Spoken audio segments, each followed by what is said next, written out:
Et bien bonjour à tous les amis, c'est ScienceBlock et aujourd'hui on se retrouve pour une nouvelle vidéo dans laquelle nous allons parler de la NASA. Donc si vous ne connaissez pas la NASA, tout simplement c'est quoi? La NASA est une agence spatiale américaine. Donc on va pas plus parler et on va commencer. L'histoire de la NASA, l'agence qui a repoussé les limites de la conquête spatiale. Donc, parmi toutes les organisations qui existent au monde, la NASA est à bien des égards l'une des plus importantes d'entre elles. Il s'agit notamment de la principale branche de recherche du gouvernement américain dans les domaines de l'aéronautique et de l'espace. Mais elle offre également des retombées technologiques assez lourdes pour le monde entier, en raison des inventions nécessaires lorsque l'agence remplit cette mission principale. Si nous n'avons toujours pas conscience de l'importance de la NASA, on sait encore moins sur son histoire et ses origines. La NASA, ou National Aeronautic and Space Administration, Administration nationale de l'aéronautique et de l'espace, est l'agence du gouvernement américain, qui est responsable du programme Nation spatiale. L'agence a été établie le 29 juillet 1958 pour la recherche et le développement de véhicules de l'espace et d'activités d'exploration de l'espace, dans et hors de l'atmosphère de la Terre. La NASA ne fait partie de la structure d'aucun ministère. Elle a le statut d'agence indépendante, se rapportant directement au président des États-Unis. Actuellement, la NASA est divisée en 4 directions de mission. La première concerne la recherche aéronautique, la deuxième s'intéresse à la science, plus précisément à la compréhension de l'origine, la structure et l'évolution de l'univers, du système solaire et de la Terre. Ensuite, il y a la branche sur la technologie spatiale et enfin les explorations et les opérations humaines concernant la gestion des missions spatiales habitées. Donc en tout cas, on peut dire que la NASA a 3 buts. Elle est divisée en 4 directions en mission. Donc la première chose, c'est de chercher l'origine de la Terre, etc., etc. Les trucs, des recherches sur les planètes, l'univers, en tout cas tout ça. Et aussi les explorations des humains, comme Neil Armstrong et Buzz Aldrin, Apollo 11, des trucs comme ça. En tout cas, ils sont divisés en 4 parties. Donc l'aéronautique aussi. Donc la deuxième, la science. Et pour finir, la troisième, en tout cas, c'est les explorations humaines et les missions aussi sur la station spatiale internationale qu'ils ont créée. Donc, dans quelques instants, on va parler de la station spatiale dans la NASA pour le début de cette mission, pour dire. Mais en tout cas, si vous n'avez pas regardé ma vidéo, n'hésitez pas à aller la voir. Donc, je parle de la station spatiale internationale. Mais en tout cas, je vous laisse. On continue. À la NASA, des débuts mouvementés. Avant la NASA, c'était les diverses branches de l'armée américaine qui effectuaient les recherches sur les différents aspects de l'exploration spatiale. Mais quand l'URSS a lancé son premier satellite, les États-Unis n'ont eu pas d'autre choix que se mettre en place une agence qui pourrait faire face à ces affronts, étant donné à cette époque. Les Américains étaient censés être à l'avant-garde en ce qui concerne les technologies spatiales. La NASA a ainsi été créée en grande partie en réaction du lancement soviétique de Sputnik en 1957. Donc là, on dit la raison de la création de la NASA.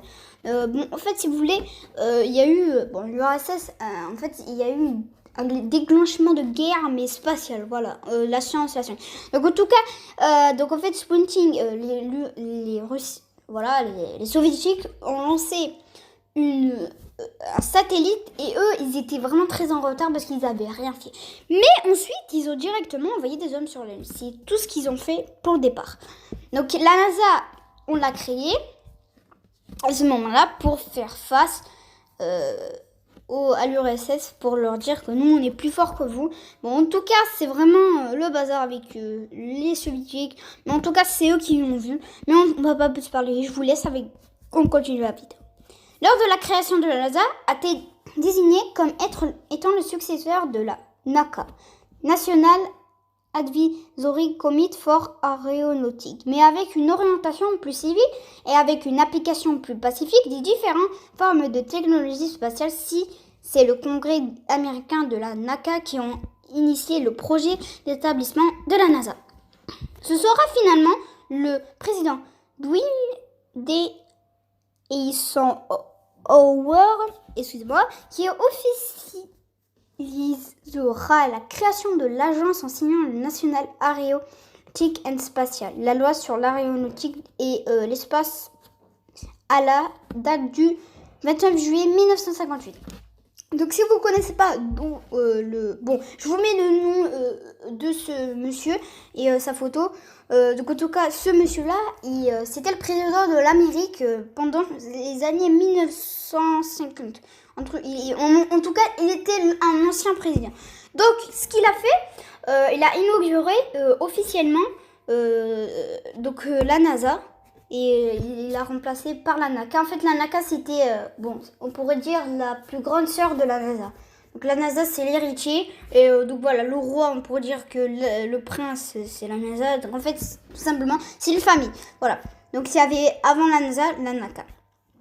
Lors de la mise en place de la NASA, a entièrement absorbé la NACA. Et la nouvelle agence a ainsi arrêté de 8000 employés d'un budget annuel dépensant des 100 millions de dollars et de 3 grands laboratoires de recherche, à savoir le laboratoire aéronautique de Langley, le laboratoire aéronautique MS et le laboratoire de propulsion aéronautique de Lewis.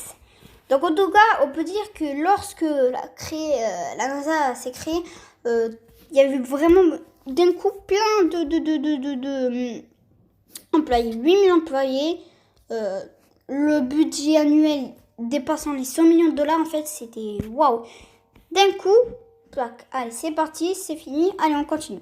En fait, ils voulaient tout simplement arriver à leur but, envoyer des hommes dans l'espace. Les premières missions de la NASA. Les premières missions, programme de la NASA, concernent principalement les vols spatiaux, habités et se déroulent dans une atmosphère de rivalité entre les États-Unis et l'URSS. Pendant la guerre froide, le programme Mercury, lancé en 1958, visait à déterminer si les humains étaient capables de survivre dans l'espace. Des représentants de l'armée américaine ont ainsi été invités à prendre part au projet de la NASA visant à effectuer un vol expérimental d'un avion, développé par l'armée américaine à partir des années 1950. Donc là, on commence avec des petites missions pour voir si les hommes étaient capables de survivre dans l'espace. Voilà, là ça commence à se chauffer. Là, ils étaient en train de commencer à créer quelque chose. Grâce à une coopération avec des centres de recherche militaires existants et à l'assistance technique fournie par l'armée, Alan Shepard est devenu le premier Américain à aller dans l'espace en pilotant le Freedom 7 lors d'un vol suborbital date du 20 février 1962.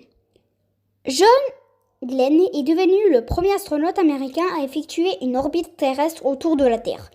Le vol effectué à bord du Friendship 7 avait duré un peu plus de 5 heures. À partir de là, les expériences de la NASA se sont enchaînées les unes après les autres. Là, on peut savoir que la NASA s'est un petit peu plus rattrapée parce qu'ils ont envoyé 2 hommes dans l'espace.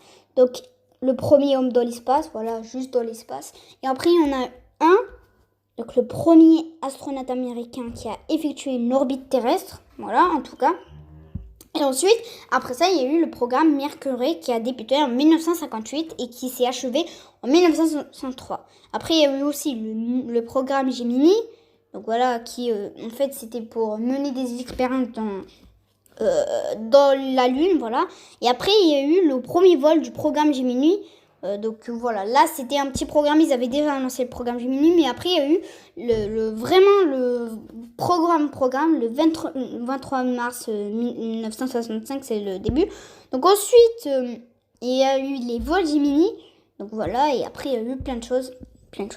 Donc ensuite la NASA a créé, donc elle a lancé des hommes sur la Lune. Donc en 1961, la NASA a initié le programme Apollo. Donc j'ai déjà parlé Apollo 11, mais n'hésitez pas à le voir. Mais après, je commencerai à parler de Apollo 1, 2, 3, 4, 5, etc. donc qui a été créé pour envoyer le premier homme sur la Lune et le ramener en toute sécurité sur Terre. La mission Apollo 1 s'est cependant terminée par la mort tragique des astronautes de la mission lorsqu'un incendie s'est déclaré lors de la simulation de vol à l'intérieur du module de contrôle. En raison de cet incident, plusieurs tentatives ont été effectuées sans que l'équipage ait à revenir dans le vaisseau. Donc là, après la mort des astronautes, tout s'est décalé. Mais en tout cas, les amis, j'espère que cette vidéo vous aura plu. On va déjà s'arrêter là. Si c'est le cas, n'hésitez pas à vous abonner et à liker, ça fait toujours plaisir. Et moi, je vous dis à très bientôt. Allez, au revoir.